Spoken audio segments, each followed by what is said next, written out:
What do you think about the Instagram threads? You on that? So right, I was like, I need to get these 3 facts. I was like, right, TikTok, Instagram, Twitter, anything else. I'm like, please, not another platform. Like, I already tried to manage as much as it is already.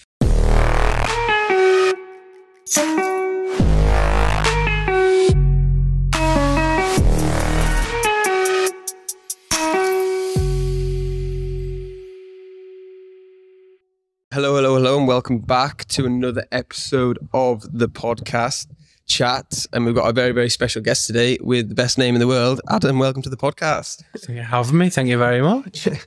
So I think we've been like friends on Instagram and LinkedIn for a while, haven't we? Yeah. And then you messaged me last week, I think, before. Just, yeah. Yeah, last week, wasn't it? Yeah.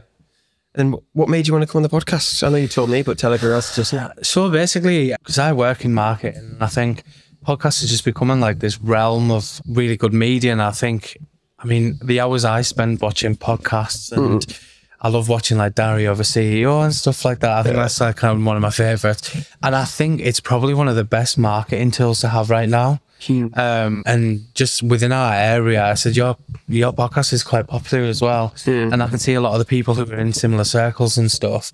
So I was just like, right, okay, I need to get on this. Like, we need to organize this. But yeah, just literally, I was just like, everyone else is kind of get on it, so let me get on it as well. But it's funny that you should say, because loads of people listen to podcasts, don't they? Like, I love Diary of the CEO. I went to see his live show last year. Oh my God. In March. Was it March? I think it was like March last year. I remember me and my friend, we were in Budapest at the time, because we were like traveling around Europe for a bit. And I texted my mum or something saying like, oh, can you get me a ticket for Christmas? And then Christmas came. And my dad had splashed out, fair play to him, on like a meet and greet ticket and everything.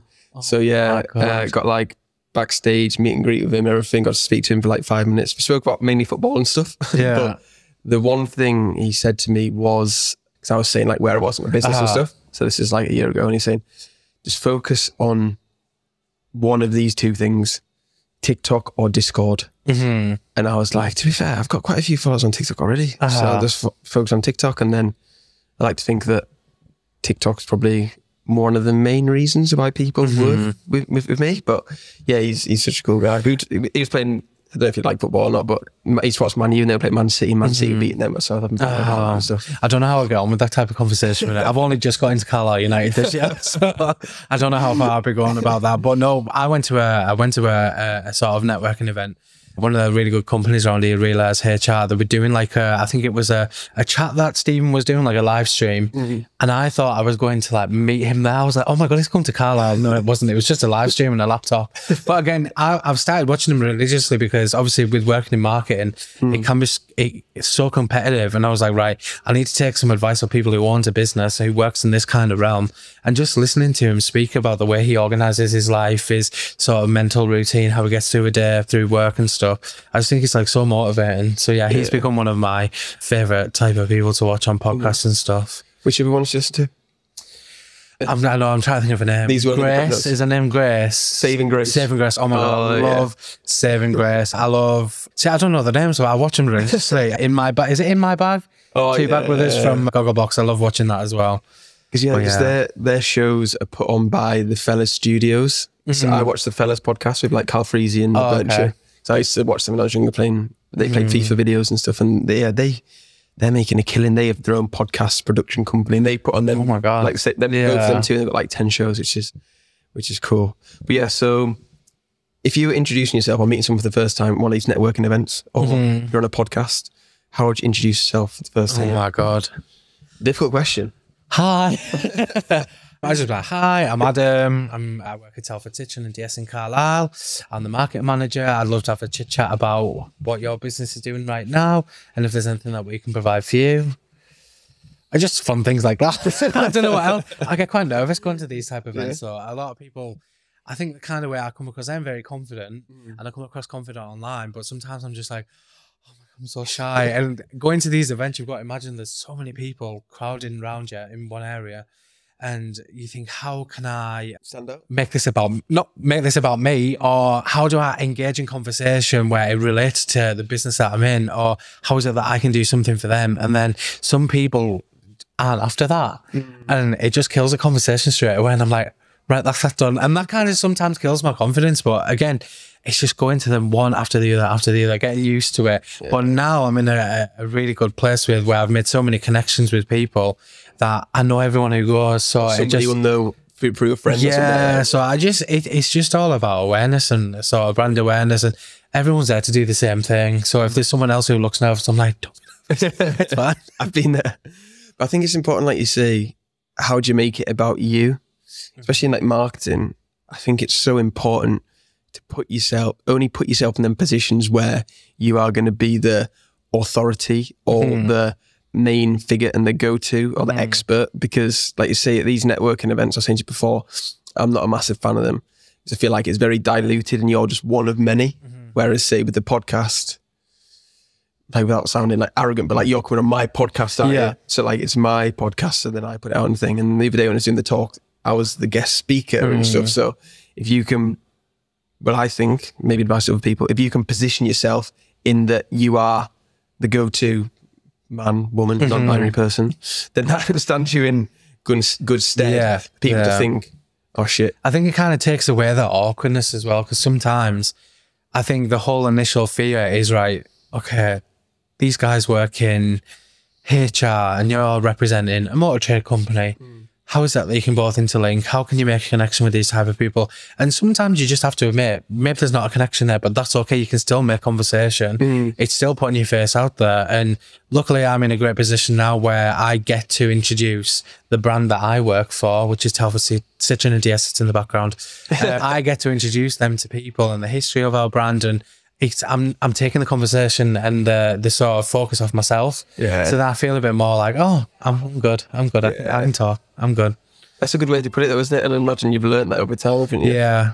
So I've been with Telford Citroen DS for a year now, and bearing in mind, I didn't know anything about cars. I still kind of don't know anything about cars. I'm like, it's blue and it drives, and that's great. But not knowing, I was kind of like, oh, so bad at this job. But picking things up, it's kind of relaxed me on, right, I can chat to people about cars. I might not know everything, but I luckily get to have that step where I'm like, I can put you in touch with someone that can talk about cars. But yeah, getting into this, I didn't really know a lot, and I don't know still a lot about cars, but I think now I just feel a lot more relaxed and more confident about these conversations that I'm having. I try and research best and which Citroen DS is the best and which is more luxury and stuff. But yeah, like it's been a year and I'm still learning things, and I think that's so important for people to realize it's okay to fail, and it's all right to not know everything. And I think that's one thing in the sort of marketing field, is that it's so very competitive and you end up comparing yourself to people. And of course it's normal to go on other people's LinkedIn's and Instagrams and TikToks and Facebook and websites, but it becomes like so addictive, and you're like, right, I'm not doing what they're doing, let's do that. And then it just sometimes does not work. Nah, it's counterintuitive really, isn't it? And it's hard not to compare. Like I compare sometimes and I think, fucking hell, they're doing well, aren't they? They're earning quite a bit of money. I'm like, oh, fucking hell, I'm doing awful. But then I just think, all right, yeah, take your head out. Where are you to last year? Have you improved from last year? Exactly. That kind of thing. Everyone's on their own timelines, aren't they? But just as well, what you were saying before we go into your 3 facts, is that, do you think, say, you're just more relatable to people if you don't know that much about cars? Because say, I don't know much about cars. I know about the brand, the make, the model, whatever, and the colour and stuff.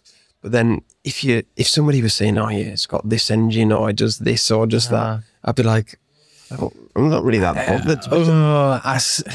I feel like with me, I'm very different from a lot of the people. I mean, we as a company are very different from many of the dealers in the area. There's a couple that are so great, but again, they're all white shirt, black tie, like corporate, black pants, like corporate, and that's just not the way I can operate, because I don't relate to these people. I don't have anything in common with them. I am a piss-taking type of person. I love to have a laugh. I love to chit-chat about other people, get to know them. And I think sometimes in such a corporate setting, people tend to not want to have them type of conversations. And I'm just like, let's get a selfie, let's get in a video, let's make a funny TikTok, let's just do whatever. And I think like a lot of people sometimes think that formula doesn't work, but I think as a family business as well, what we do best is relating to families and the kids and the mums and the grands. And I think that's the best thing that works for us. And I really don't care about looking dumb or looking stupid. You'll probably see it all over my LinkedIn. But again, I think people love to see that. It's like when people look at cute dogs, people love looking at cute dogs. I'm like, right, I'll get the dog on our LinkedIn. I think that's work. And I'm always learning. There's always something new to engage with and something new to learn every day, which is again why I like Stephen Bartlett. It's like, it's all right to accept that every challenge that you're facing isn't going to go in your favor. And I think nowadays, I just take every day as it comes. If people laugh at my videos or if people find what we do great, then brilliant. If there's days where I'm like, oh, I could have done that better, or I could have done this better, I should have spoke to that person, right? Well, everyone gets some days, right? It's okay to, as I say, fall and get back up again, but that's just like a learning curve. Yeah, always. And you said about there's always new things coming. What do you think about the Instagram threads? The alert. So right, I was like, my God. Getting these 3 facts for as well. I was like, right, TikTok, Instagram, Twitter, anything else. I'm like, please, not another platform. Like, I already tried to manage as much as it is already. You just for pay rise. I heard about it and I was like, right, what's threads? And then I was looking on Twitter because I think Twitter's like a really good platform and we don't use it as much for work, but that's become like my newspaper. Yeah, like social media is my newspaper. Go on the search, see what's trending. So I was reading about it, and obviously we've got an Instagram account, but I read that if you delete your Threads account, now I don't know how factual this is, if you delete your Threads account, it deletes your Instagram as well. Fuck off. And I could not imagine in the morning my manager coming to me like, where's the Instagram? I'm like, I don't know. So I've avoided doing it yet. Oh, okay. If I find out it would be useful, I will get on it, but I'm going to leave it alone for now. Yeah. I posted a few times, but nothing major. What even is it? What is it? Is it like Reddit or something? Basically, it's just like Twitter, basically. Oh, okay. So I'll quickly show you. People that are listening, I'll try and describe it. Let's turn off Spotify. Where is it? Here. So it's a separate app. Okay. So you have to log in. Yeah. Basically, it just comes up with like a feed. If it actually loads. Here we go. Oh, okay. So it's literally like Twitter, and people can reply.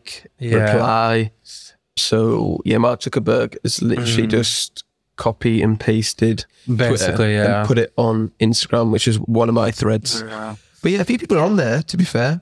I'd give it a shout, see how it goes. I mean, have a little dabble. If you're on it, you can tell me what to do. Yeah. Give me an idea. I've been at less than 24 hours and trying to work it out myself. Yeah. Right. 3 facts about yourself. Are you prepared? Oh my God. People do struggle with this as well. I have watched a few of your podcasts in preparation. I'm like, oh God, mine aren't as fun as theirs. But I relate to one of yours. Yeah. I was also on TV. Oh. I was on TV twice. So you've outdone me then. What were they? The first time, so my best friend owns a clothing brand, and I can't remember the dates. I think it was 2014 or 2015, I think it was. And we lived in Essex at the time. And the program was called Rich Kids Got Skin. Okay. He's a rich one. I'm the skin one. And it was just a film that just filmed us like going around shopping centres and looking at like clothes and bags and stuff. And so that was the first one. And then where can we find this then? I don't want you to find it. I think it's on like, is it E4 or like something like that?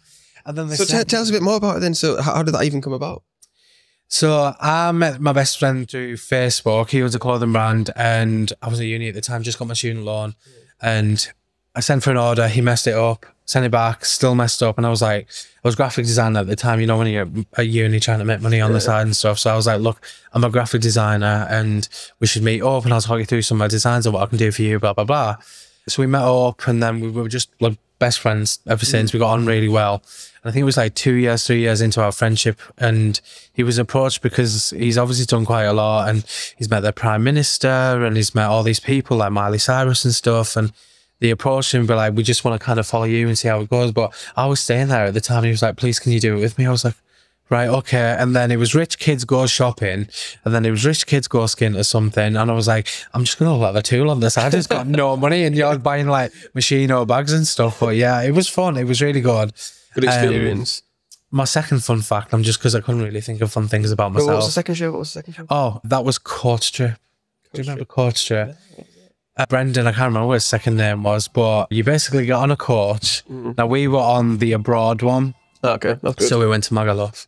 And we were filming in Magaluf. So basically, me and my best friend Dylan, were on there, and you meant to just keep going and meant to stay on the program. So you win like this trip at the end to, I think it's Marbella, and you get 5-star this, 5-star that. But it's quite a competitive nature, and then people pretend to be your friends and like, oh, they're really nice to your face. And then you start watching the confessionals back and they were like, Adam was a right tool. What the hell? But yeah, we only lasted 4 days. Yeah. You can search for that on E4. You give it a watch. It's quite funny. Yeah, you're a big star on E4. Me, Paul Danton and Magaluf. It's really fun. But yeah, I'm done with TV now. That was it. Second one. Second one. I once...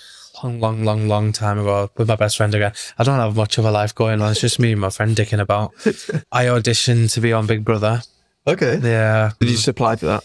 Yeah, we applied, and all our friends kept telling us like, do it, you'll be so funny. So we went to Manchester, and we had like, it was a full day of like interviews, and all the other people were there, and I recognised one of the guys who was at the interview. You'll probably see him pop up on TikTok, but he's the one who, which is really disgusting, but he fakes his sobriety and then he's drinking again. He's called Jack or something. He's the one who spent all that money on trying to look like David Beckham. Oh yeah, he was there. Doesn't look like David Beckham. He's a fake sober person. Yeah. Oh, which nearly everyone always asks me that because I've not drank alcohol 3 years in August.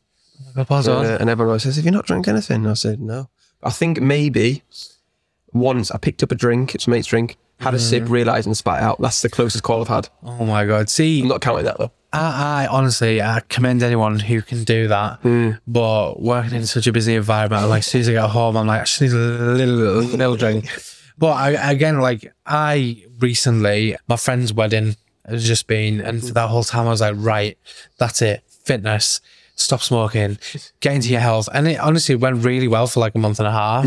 And I've just come back from the wedding. Because it's an Indian wedding, there's more than one ceremony. Yeah. So I've kind of just like dropped off the bandwagon now, but I'm going to get back into it, and I know I am. But it's so much like food and drink, and everyone's enjoying themselves. I just thought, But the Big Brother, sorry, we got sidetracked. Oh, Big Brother, yeah. So the whole day they were just asking us about like political stances and what do you think about benefits and class systems and all this. And I thought Big Brother was just about people dicking about doing competitions and challenges and stuff. And it was really weird. So they had us all day, and they were kind of like pitting us against one another. And I just thought, it's not for me, this. Didn't get in anyway. Yeah. So, but it was a good experience. It was a good learning curve. But yeah, no, would never do it. No. Funny. Third one? Third one. Oh, so a couple years back, one of my favourite artists at the minute, she's called Kim Petras. Do you know who that is? Do you know that Sam Smith song, that Unholy? I'm not going to sing it. I was going to say you have to sing it, but I do know it, yeah. That one. She's on the verse in that song, but she's obviously got all her other stuff. Yeah. I did a graphic designed her cover for one of her albums. No way. That's a fun fact about me. That is interesting, yeah. So how did that come about? Twitter. So I just typing away. Do you know what it is, right? Sometimes when I get home and if I've got nothing to do or if I've got a day off, I will just like piss about doing a few bits of graphic design. This is when I'm not doing things for Telfords, by the way. I do Telford things every day, don't worry. But just in my spare time, because I enjoy doing it. Like I enjoy branding, I enjoy designs and stuff. And I just used to put stuff on Twitter all the time. Like, I think this is cool. And I made like concepts and stuff. And I think it was her manager reached out to me, or a creative director reached out to me and was like, oh, we'd love for you to do this cover and stuff. Like we want it to be all in Chrome and we don't know anyone else can do it. I was like, I can do it. And I think it took me like an hour to make. And that was it. That's decent, isn't it? I claim the fame. I know. But yeah, more artists reach out to me. Thank you very much. Ones that pay lots of money. Right, so what were you like growing up then? You're talking a bit about when you were at uni and meeting your best friends and stuff, but like growing up, what were your interests? What did you do in your free time? How did you find school? All that kind of fun stuff. Jeez, that's a lot to unpack. To be fair, right, I was always quiet in school, right? I was never like in trouble or nothing like that. I only got in trouble once for cutting the top of a glue stick and flinging it to the ceiling. Everyone was doing it, but I was the one who got caught. But apart from that, I was always a drama queen. I was always a drama queen. I was always really creative, right? So I was always in like musical theatre and stuff, and I was always a star of every show. Well, I say every show, probably two. And you're mind you were. I was always, the attention's always being on me, but my mum will always say, always a drama queen from the get-go. Everything had to be about him, and if someone didn't go my way, I try and make it go my way. And School, I was just never like, I was never in people's faces. I was never part of like huge friend groups, nothing like that. I always kept myself to myself. Always knocked about with friends outside of school, just because I'm from Maryport originally, and then I moved to Carlisle about 4 years ago.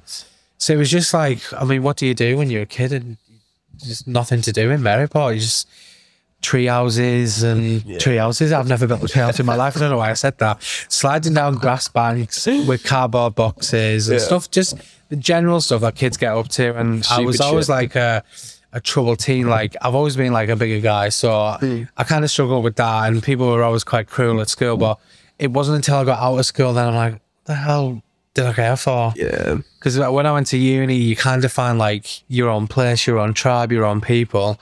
So obviously it was like going out all the time, making friends, and I was never used to making friends, and I didn't really know how I was going to make conversations on like the first night when you're going into your halls and stuff. And I don't know, I was always kind of, once I got to uni, I was kind of more myself, but yeah, I was always dramatic. And I think that's kind of what's led into my creativity now when I'm doing branding and stuff, because I remember my dad used to have like an old Windows computer, and this is when I first found out about like Photoshop. And I used to just make logos for myself. Not that I had a business, I was only like 11. But I used to do like edits for people at school, like banners on the Facebook and stuff. And I think that's firstly how I got so interested in doing like design and branding and marketing and stuff.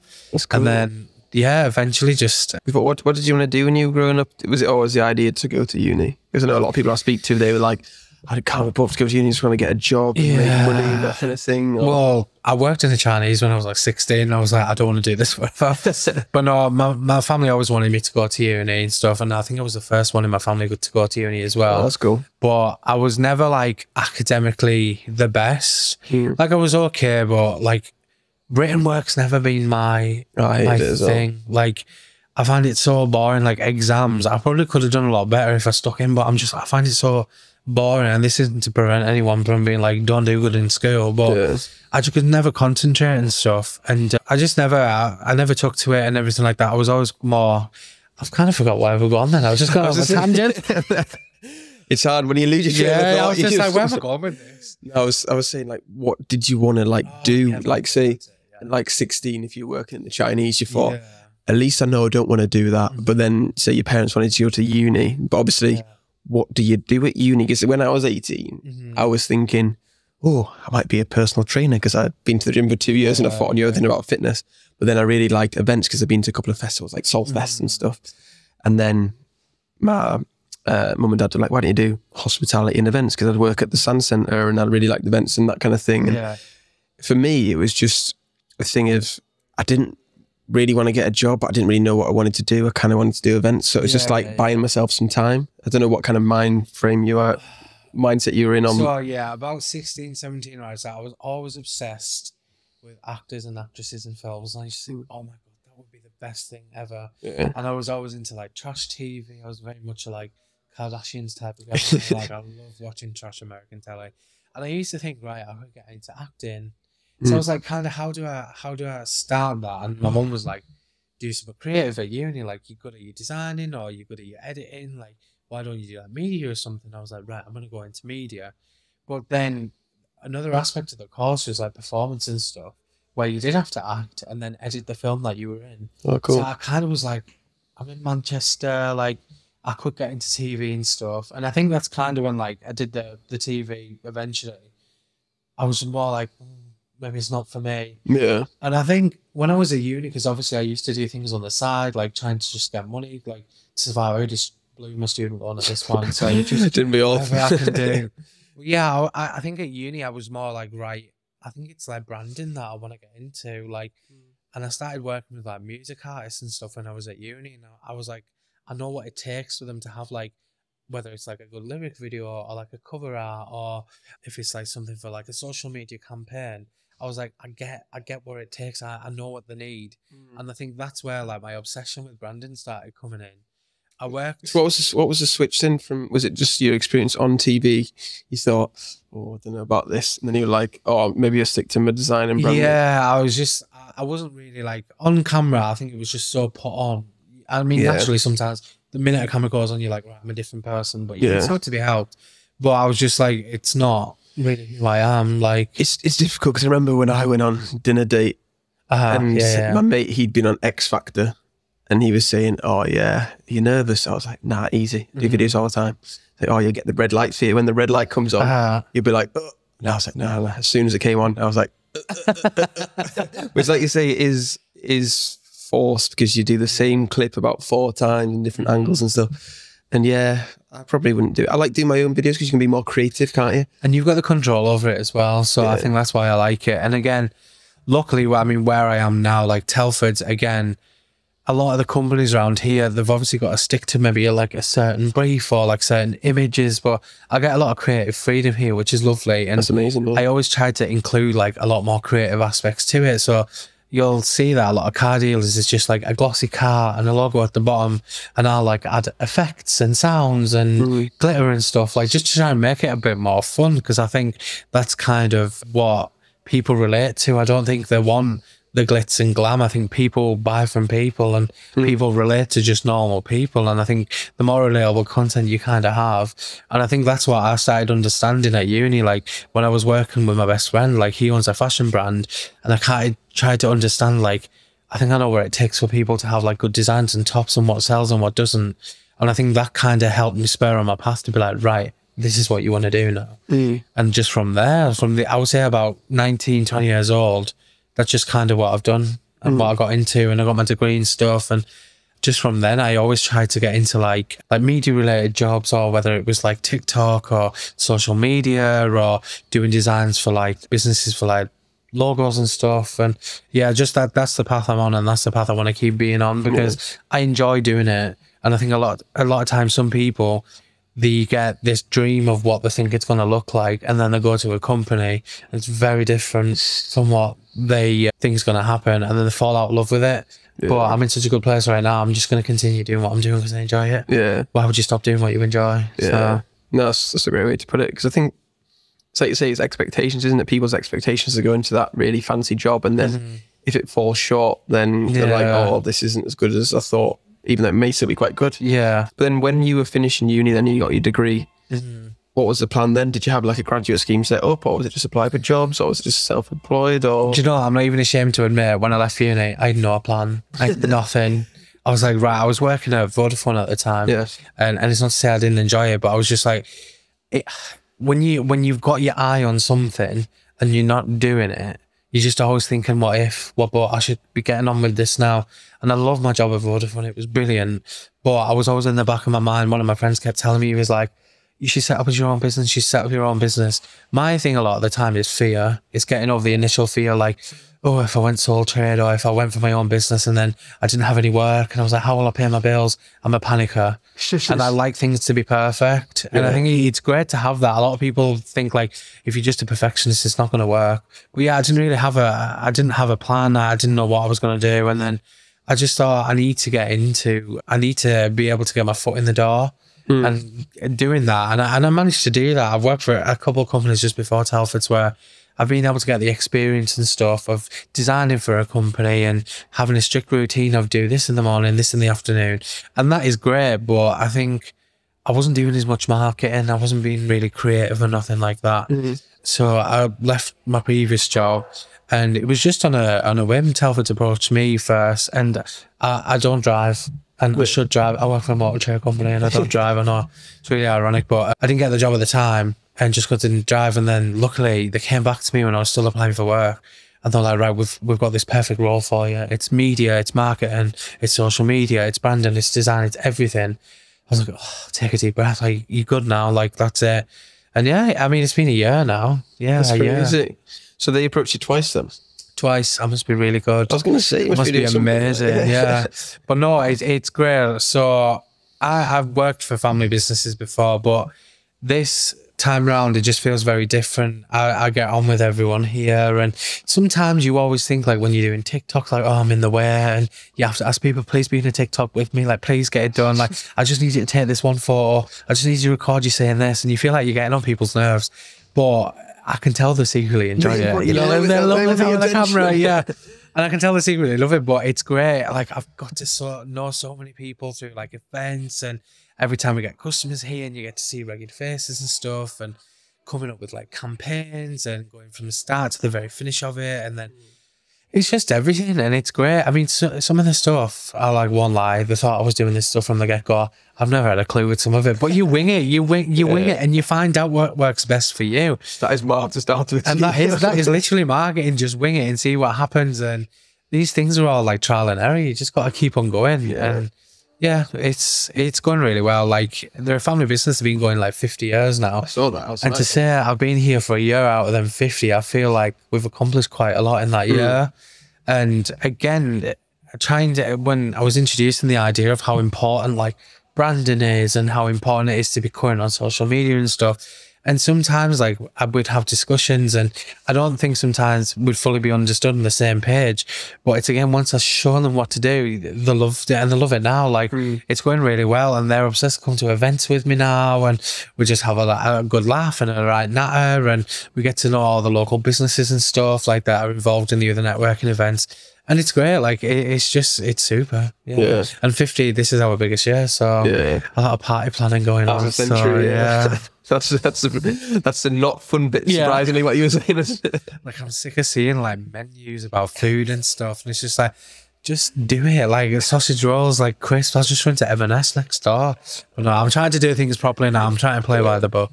So then, what appealed to you about this job? Obviously, the second time round, was it just seemed like a perfect fit and everything that you wanted to do compared to your previous jobs, or? So you can imagine marketing is quite competitive. And in Carlisle and Cumbria, I mean, it's a big area, but it's not a huge area. We're not like Manchester or Newcastle or something. But when you find these roles come up, they're like gold dust. So I was like, right, I'm not going to get this opportunity again. Someone's going to nab it from me. I was like, I'm not going to let that happen. Not on my watch. So again, I was like, right, I want to interview. I want to come and meet you guys again. And it was, I think that just the whole idea of being able to have creative freedom and work with a brand that I felt could be relatable to the local community. They've been perfect for 50 years, meeting people, meeting families. They've got a good roster of clients and stuff. Like, they know what they're doing. I think I just added that little extra on pushing the brand and stuff. And I thought, I could do that, and I know how to do that now. And I think it's just from all them years of experience of working with small businesses and brands and stuff, and looking at people's designs and what can I bring to the table. And I think now I've understood that it's not all about one aspect of the business, like the motor trade. It's about introducing to the family that own the business. And I think family now is more important than ever. I mean, we've been through COVID and we were pulled away from our families, and I think right now the focus and the attention is getting them family links back together. Even if it's with like customers or some of our clients or people we meet at these events, it's creating them natural friendships and relationships. And I think that's what worked well for us. We're all a really good solid team. We all work well together. Again, I float in and out of everyone's office just to see how they're all getting on and stuff, and it's just like we all get on so well. And it's the first time I've had that type of dynamic where my job isn't just all about me being in my office and scheduling posts and stuff. It's about asking what other people want to see on their page as well. What do you think people in the area would watch? And again, they've just been a great help in helping me make my path work for me. Because what did you want to do when you first got the job? Like the first day, what was kind of like your personal plan and agenda to, like you say, add that little bit extra? So the main thing was to be active across every social media platform I thought would work. And introducing the engagement times, making sure you're posting correctly. But at the time is when I started, is when the buzz about electric cars were first taking off and stuff. So I wanted to get involved in the whole like the eco version, the eco format of cars, and how making the switch to electric is actually a lot easier than you think. And I think it was hard to begin with because there's not a lot of charging points around Cumbria yet. They're still growing, and it's getting to that point. But when you're up against press being like electric cars aren't all of this and don't make the switch yet, but again, you've just got to forget about that. So you just got to do what's best for the business. And again, at the time, I just wanted to do a campaign on electric cars and introduce electric more, because the more you do it, the more it's going to be on people's feeds. The more ads you put out, the more it's going to pop up around what they're searching for. And again, that's kind of what I wanted to do, is just get the electric message out there. But it was also putting the family ethos brand out there as well, people know who Telfords are, but it was just, again, it's like reintroducing people, but in like a fun and interactive way, and involving people in like Facebook competitions and giveaways, and all these things kind of work. And it's just, again, what I was saying about trial and error is that you kind of figure out what's best. And I think that's what I was doing to begin with, was figuring out what was best for our customers, how to attract new customers.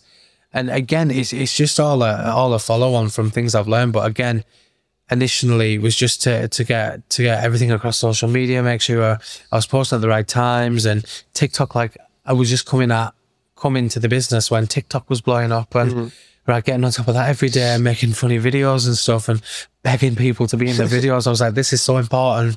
They're like, how's it important? It's going to be all in 3 seconds and people will swipe. I'm like, please. But yeah, I think people understand how important it is now. So I feel like my mission's not complete, but my mission's going really well. Yeah. So, yeah. That's cool then. So then how did things kind of like progress? Obviously, you've only been here a year, but like you say, introducing the family aspect and the eco stuff.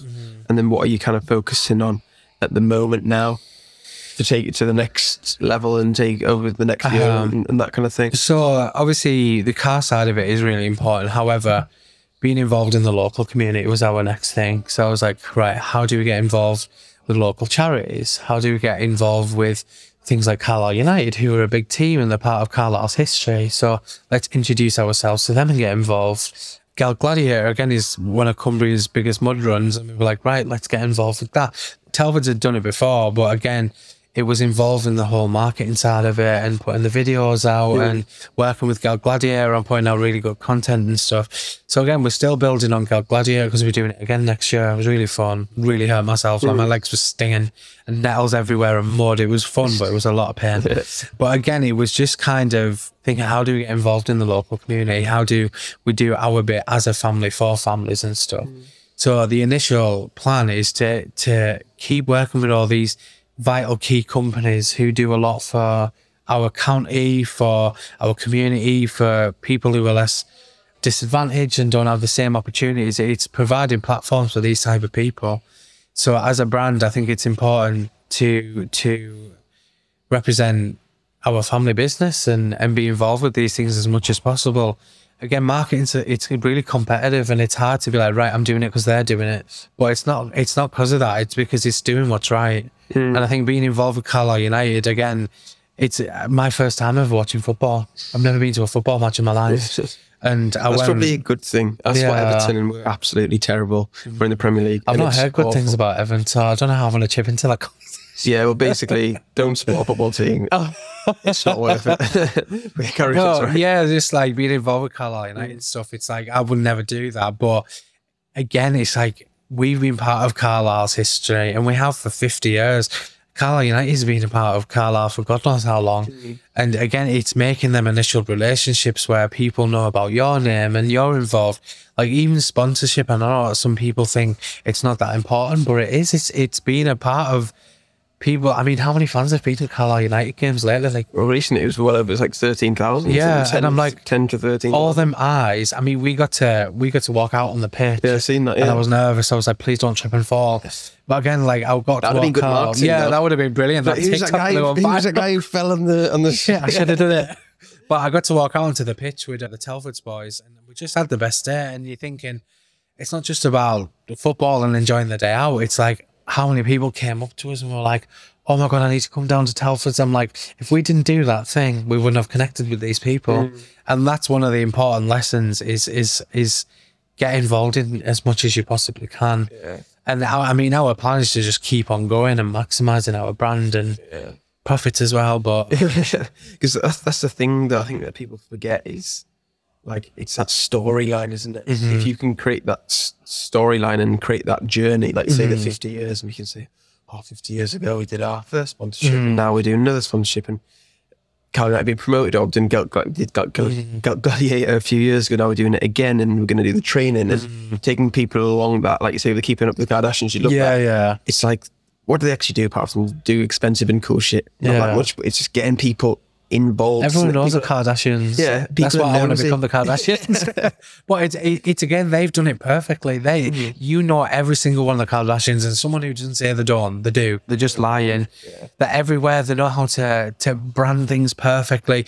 So another fun fact about me, I'm just going to put this in there. I've been obsessed since I was about 4 years old with the Spice Girls, right? But if you remember in the 90s, the Spice Girls were on absolutely everything. Crisp packets, Pepsi cans, T-shirts, bags. It was everything. And it's knowing what design works well and what logo works well and what works well for a brand. And they absolutely smashed it. And I think that's one of the actual things that inspired me to design, because I was so passionate about, I know how to make something perfect. I know what colours work well. I know what designing works well. Like when we first started doing the electric campaign, I turned everything green instead of us being like Citroen red. And it was a bit of a risky move to begin with, but it worked because people recognised and like, oh, the green Citroen campaign, the eco campaign. And it's just like little things like that. But yeah, that obsession kind of inspired me to just keep designing and stuff like that. Yeah. It's the little things that make the big difference. So yeah, absolutely. Like now, I feel like I'm at a good point on our page and stuff where I know what design works for us. I know what sounds work for us. I know what videos work for us. And again, it's representing the brand in the best way you possibly can. Yeah, and I think that's maybe one thing that, say, we find hard doing is that obviously we work with a number of businesses and we have like a framework of how we want to create our videos. Yeah. But then it's thinking, oh, they've got different audiences, they've got different audiences. So how do you keep the system and tweak it in the other ways to do it and like that? But I think with videos, I know we're talking about videos now, but videos these days, it's just, you need to be posting videos, don't you really? You do. If you're not posting videos, then you're going to get left behind. No one's going to literally know who you are. Yeah, like I was saying about your one, about the vans the other day. Yeah. I was like, oh my God, that's such a funny video. Yeah, that was fun. And people will remember that, won't they? And you saw the van from that as well, didn't you? Yeah, I did, yeah. But I didn't think I was able to do. I remember sitting down at the desk and like, someone's literally come to look at the van. I was like, fuck. I was like, what do I do? I was like, Harry, just please give me some like inspo, like tell me what I need to say and stuff. He was like, I'll take care of the paperwork side of it. All you need to do is chit chat about the van and tell him all the good things about it, and we'll talk about the technical aspect together. And I was like, oh my God, I actually did it. Like, this is easy. I can do this piece of piss. I was like, so we'll just see how it goes. I've only sold one, but we'll see how that goes. But yeah, it's just like that whole thing, like even coming into the motor trade, like I didn't realize how competitive it actually was. Like, there's learning how these guys do it on a daily basis, like being able to, because there'll be other dealers around here who may have a couple Citroen cars, and they're like, right, but we don't want them to sell that, we want us to sell ours and stuff. And it just really is like, I find in marketing it's hard because in the realm of what we do, it's hard not for everyone to do the same thing. It's making it your own. But again, like I said before, sometimes you get on LinkedIn and you're like, do I regret posting this because they done it a different way and they got a few more likes than me? Should I have done it that way? But it's trying to let go of that initial fear of like, not everything has to be perfect. Do it the way that works for you. Do it the way that works for Telford's. Like, again, like looking at other car companies in the area, some of them are fantastic in the way they approach the sales online. But again, I'm trying to stop myself from copying. Yeah, just like blind that out. You don't need to look at that. Just focus on what we're doing.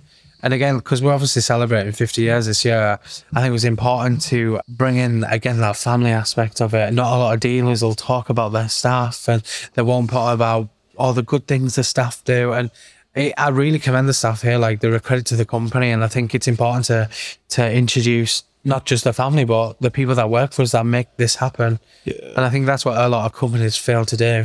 Yeah, I think it's important to say, if we ever do videos for a business, we'll normally deal with the owner first. Say the first shoot will be the owner, but then we always recommend to get other team members involved that people will deal with on a day-to-day basis. Because even if, say, the owner is involved, do people actually interact with them that much? I know. Probably not. But do they see, like you every day, do they see the sales team every day? Yeah. And that's the people that they'll come for, isn't it? And they'll be like, oh, that's Adam, he's clumsy, he's funny, he does that funny video, whatever. And then like you feel that. Works. Yeah. It really does work. Like, the amount of people that messaged me just about that one video alone was insane. They were like, did you actually roll around on the floor in gravel? I was like, yes, because that's what it takes.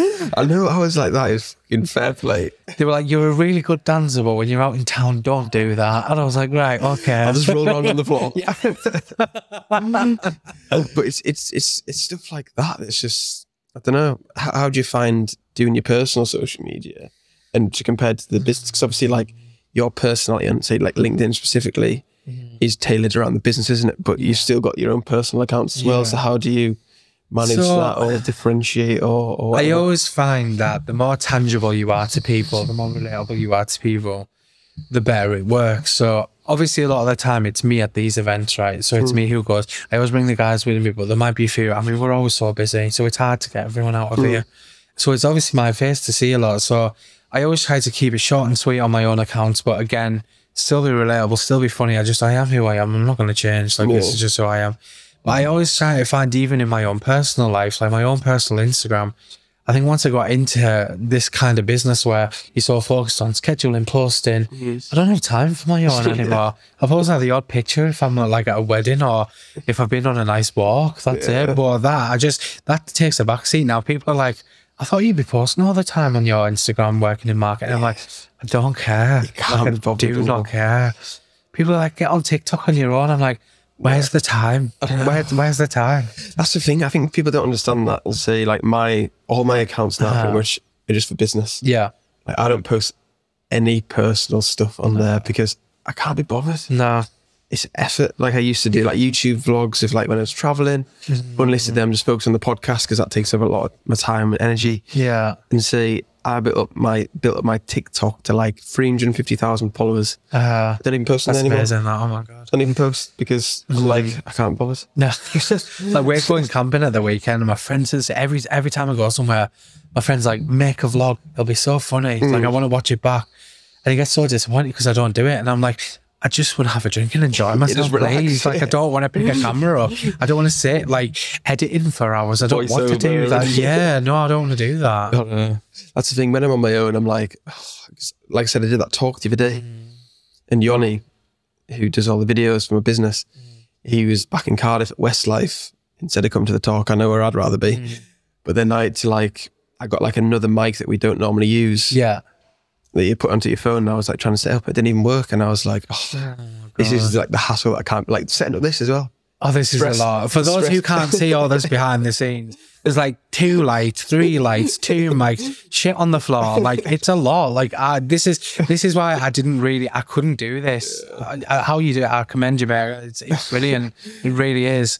But imagine if you had to pull this out every time you wanted to do a 2-minute video. I couldn't be bothered. I know. Well done. But yeah, so what are the plans then for you moving forward? Do you know what? A lot personal goals and Telford goals as well.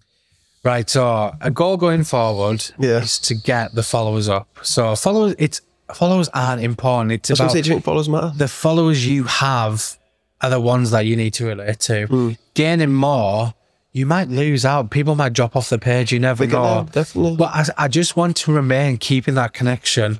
I don't have as many goals as such, but it's to just reintroducing the brand, keeping them relationships going.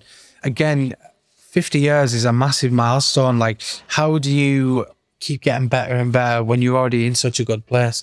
It's just maintaining the levels of what we're doing. I would kind of like to do more videos with cars and stuff and learn more about cars and being able to do tours on cars. But I just want to get more involved with the local community. Like, we got to do some photo shoots this year at some really lovely places. This is where I remember, I forget all the places that I've ever been to this year, but we've done really... You can just say that. We've done some really good photo shoots. Can't remember what they're called. It was lovely. A lovely manor house. Once, honestly, I'll add him a link somewhere down below if I send him a link.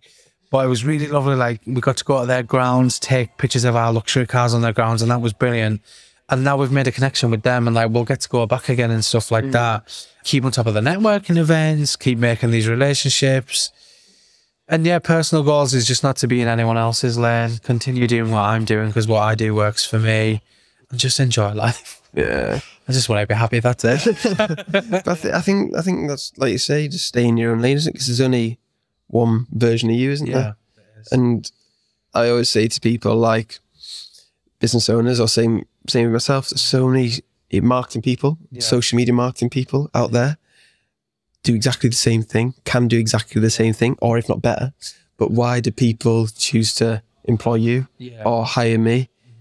It's because of you, isn't it? You know what I mean? It's like on top of like building brands for other people and building brands for Telford, you kind of build a brand for yourself. Like people get to know you through what you do as well. And I mean, not going back to the Kardashians again, we're probably talking about them. But it's like Kylie Jenner once said, what a goal or what one thing she's realised this year, and she was just like, I've just realised a lot, and I feel like I've just realised a lot myself. Yeah. I'm just realising how important the motor trade is and how important it is to stay on top of social media with it, and how important it is to get involved with companies around here and introducing aspects and models to people. I would have never thought that a year ago. Well, it's just, it's been a year of realising things. But like I say about Kylie Jenner, she's a prime example of building a personal brand, because she's... because she launched, was it a lip kit or whatever, or whatever makeup it was, like $1 billion or whatever it is. You think she wouldn't have had that if she didn't have that personal brand? I know obviously manufactured it, but you still, someone's got to still do it. Well, just like that though. I mean, I'm not saying I'm Kylie Jenner, I'm not. But you look pretty similar though. Yeah, I know. Kylie having her mum to sort of not orchestrate but be there and support her. Everything I do with Telford's wouldn't be without all these other people as well. So you just got to shout out to them. Yeah, but that's what I mean. I think people forget that. Yeah, you can be like a busy idiot, can't you? Or you can do everything yourself and try and be a perfectionist, like you say. But without like a team, you're not able to. Well, I feel like you're not able to execute as well as you would on your own. I say when I first started my own marketing business, we had a business partner. We were very similar because we both did events. Yeah, we were trying to do everything ourselves, and it's like we weren't providing that good of a service. It's like all right, but you think we're not actually that good. You know what I mean? Whereas say now, if you have someone who's really good at the video and really good at the editing and the social media, then that's more of a team effort, isn't it? Yeah, exactly. And you I make less money doing that, but you'd be able to provide a better service to more people. Yeah. So it's just being able to, like you say, think that you don't have to do it all yourself, do you? Yeah, exactly. You have to do all the videos yourself, you can get everyone else involved. I've just literally got to a point now, I'm like, right, 2 minutes, we're doing a TikTok, be at my office in a minute's time, and that's it done. And they'll do it now. Yeah. A year ago, I would have been like, do you want to be on my TikTok? So again, like we said, all them relationships you build, all them people you get involved with, it's so important. I would rather have that over 1 million followers in a day, because I'd rather have people that genuinely want to get involved with this company and this business and our brand and stuff than say they're going to do something and do nothing. I hate that. I hate time wasted. Yeah. Like, I'm not going to call them out or anything like that, but it's just some people, you're like, let's do this event or we'll do this together, and he just never gets to it. And I'm like, I don't understand why he's never getting to it, because I'm sending email after email after email. It's the worst. I feel like you should just say, I don't want to do it anymore. Yeah, please. Just give a bit of closure rather than chasing. I'm like a dog that's about to die. Just shoot me now. And let's get this over and done with. Like a dying sheep. I shouldn't say a dog. I love dogs. Like a dying sheep. Just shoot me now and get it over and done with, instead of wasting my time. But I mean, again, that's another thing. Like, I'm not going to say I've got regrets, but there's just some things you learn that help you in a way, like, right, I know not to do that anymore. I know not to be involved with this anymore. And this isn't just like Cumbria. I mean, this is anything I've ever been involved with. Sometimes you just go, like give up the ghost or whatever it is. Yeah, you just learn to stop. It's experience, so isn't it, really? Yeah.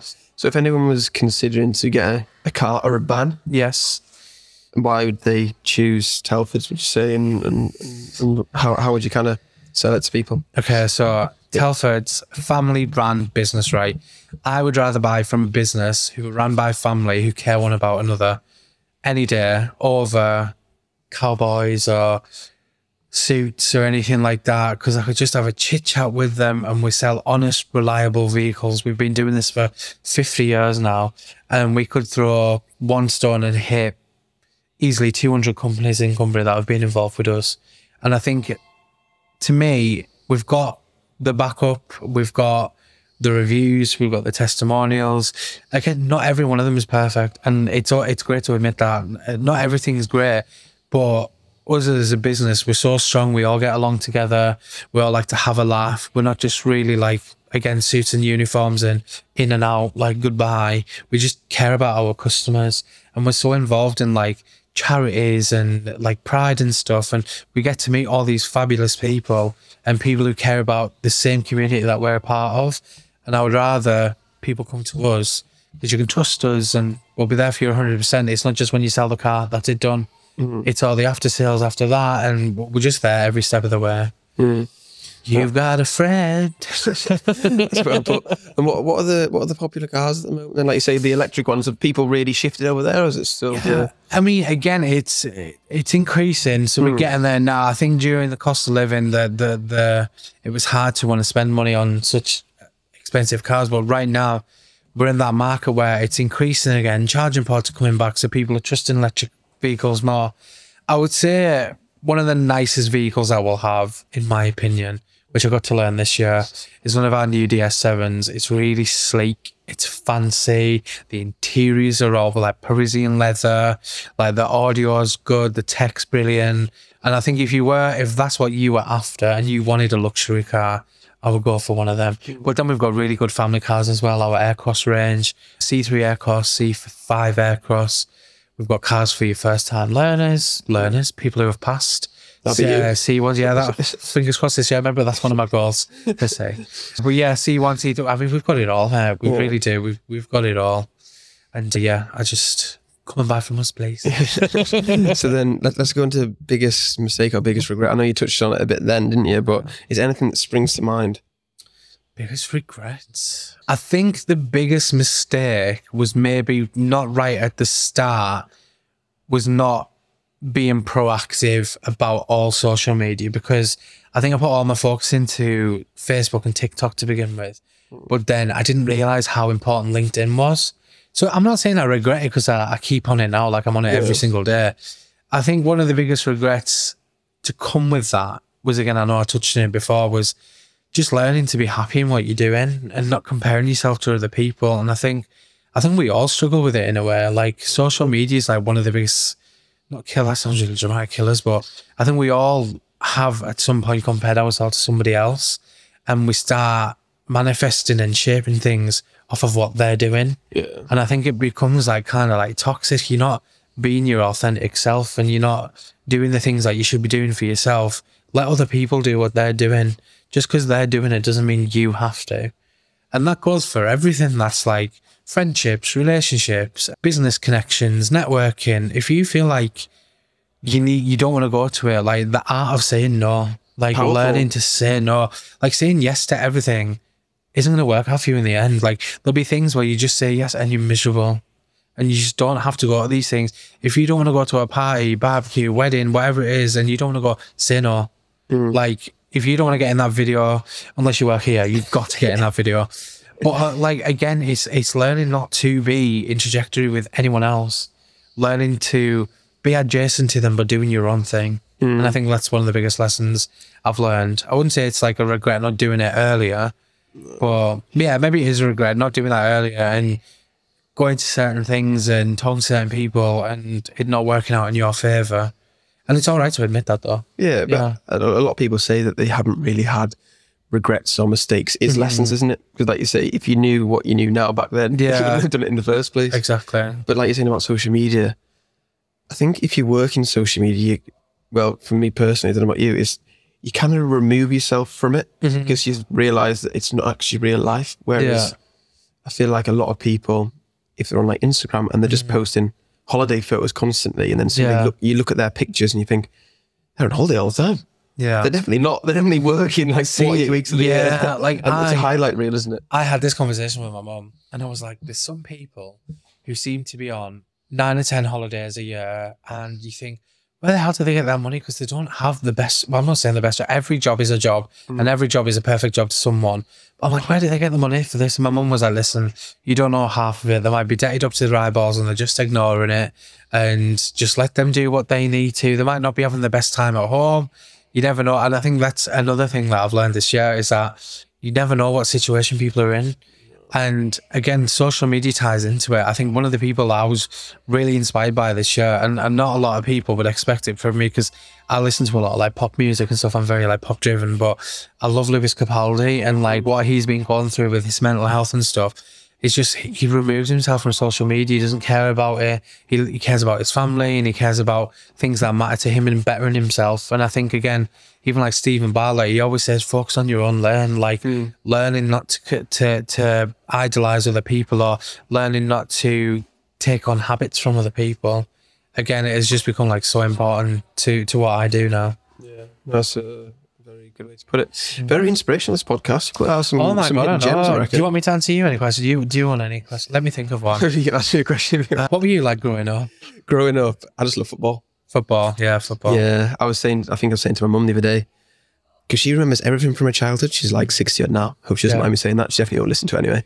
And I was saying, all I remember pretty much is like football. Like when I played for Carlisle United when I was younger. Yeah. But like when I first got asked to go for the trial, my first trial date, and my first game when I scored a hat trick when I got signed on, and that kind of thing, then winning like tournaments and cups. And that was just like a big part of my childhood. But I always liked to be or even think I was the best, or everything, or like the centre of attention. Pushing like yourself, yeah. And like I was always like the captain of the teams, or had to be like the person who's in charge of whatever. And I think it's just, that's your personality, isn't it? And like you're saying, like drama queen, maybe I was a bit of a drama queen when I was younger. If I didn't want to do something, I wouldn't do it. But exactly. I suppose like now you reflect back, don't you? When you're younger self, you think, that makes sense. Yeah. I always say this to my mum, actually. I'm like, I'm just apologising now for the way I was. Do you know what? Honestly, it's so hard. Like, when you think of like parents even like buying you things when you grow up, and you think, oh my God, that must have been a lot of money. Like, that trip must have been a lot of money. I'm like, I get it now because I'm an adult. And I'm like, I just apologise in advance for how I was. I was a kid, but my mum was like, listen, it's fine, don't worry. Kids are kids, like, that's it. But yeah. I know my dad sent me to private school year 7 to 11, and he said the only thing I learned was how to play rugby. Oh, I got chucked in the deep end. I went to a really nice school in Maryport and learned the hard way. But yeah, the trauma still lives with me. I know. But it's funny though, is it, like how much you can change? Like I feel like I've changed a lot in the last 3 years since I stopped drinking alcohol. I've really matured, I like to hope. Like you're saying, last year, you think a year feels like such a long time when you speak about it, but when you're in it, it's no time at all, is it? Like we're nearly fucking at Christmas. It's July. It's mental. I feel like I'm literally like getting ready for Christmas now. I was saying this to a friend the other day because I turn 30 next year. Ooh. And we were talking about like what we How do you feel about that? Oh my God. I don't know, because like my uncle, right, and I love my uncle to death. He's 40 now, biggest kid going. Nintendo DS's, Switches, gaming. He's really into his gaming and stuff. And I was worried like all my friends are getting married around me and they're all having kids. Everyone has this conversation with your friends. Everyone's getting married, engaged and stuff. So I got engaged last year and I was like, right, am I growing up now? Oh, thank you. I was like, am I growing up now? Am I doing what everyone else is doing? Everyone else is getting mortgages. Everyone's buying fancy cars and doing this and that. And I was like, do I need to be doing that? And I'm like, no. Everyone's in their own timelines. That's what I say. That's the comparison again, isn't it? And I was like, does that make me growing up to do all this stuff? And I'm like, no. You're just the same person. You're just doing the random shit. Yeah, I'm just doing what I want. I literally am. In my friendship group, I've got a few friends that are like a bit older. So like one of them's like 35, he's having his first kid. Another one's like 31, 32. He's had a kid, he's having a second one. Another one of my mates is like 30, having a kid. And then I'm 27 and my other mate's 27 and we're both single and we're like, nobody wants us, you know what I mean? And the thing is, there's nothing wrong with it. But like when we go out for food together, everyone's like, you two a couple? We're like, we went to Manchester, crazy golf, Yeah. Because we went to go on a double date with two girls. Yeah. I'm calling myself out here. They cancelled like half an hour before and we were like, we've driven all the way to Manchester for a double date. Let's just fucking do it. So we went like crazy golf. There was like a couple. Like same time as us. And they asked us, said, so you two? And we're like, no, we're just friends. We're just on a friend date. Why do we have to be a couple? Leave us alone. But it's funny, isn't it? Like I think that if you go out as two like lads, people just assume that, but two girls, it's like fine. Oh yeah. I mean I hate saying this, but it's like 2023. I feel like we're in like 1933. Like things are just going backward. Listen, I am all for people being themselves, staying in your own lane. We've just made things like worse for ourselves. We're going back in time. Like again, I'm not one for politics or anything like that and stuff. Like I'm part of the LGBTQ whatever it is now community, and I respect everyone. Everyone should get to be themselves. We're heavily involved in Pride and it's brilliant, but we've created more labels than ever. But I'm all for people having these labels and stuff, but I feel like we just need to be like kind to one another. Yeah. And that's it. Like, I wouldn't like to live in America the way they do things. That's like honestly, that's like Grand Theft Auto. Like, that game is real life over there. But just now, like, the way things are going, like politics and religion, I don't want to make this about all that. Where's our government going? Like, where are things going? It's going down the pan. Yeah. That's what's happening. It's fucked. Right, plug. Where can we find you? So I'm not gonna plug myself. So I'll plug Telford. So you can find us on LinkedIn, Telford Automobile, Carlisle. Do you know what? I'm gonna get my phone because I'm probably. Do you know when you have like titles and dashes and colons, and I'm just trying to remember what everything is. That's 2 messages. I did message saying, is that the address? Yeah, I just find it. Telford Automobiles, Carlisle, and more or less everything. Yeah, really. I can link it and stuff. TikTok, Instagram, Facebook. Not Threads yet. I don't know if I'm going to try that now. My personal LinkedIn, Adam Fearon. Yeah. That's all you have to say. It's your name on LinkedIn, isn't it? That's true. Right, everyone go and follow Telfords and Adam. If you're watching on YouTube, make sure to subscribe, like the video. Questions in the comments. Nobody ever leaves any questions. Any questions for Adam, leave them there. If you listen on Spotify or Apple, make sure to follow the podcast and leave a 5-star review. We'll see you next time. Bye.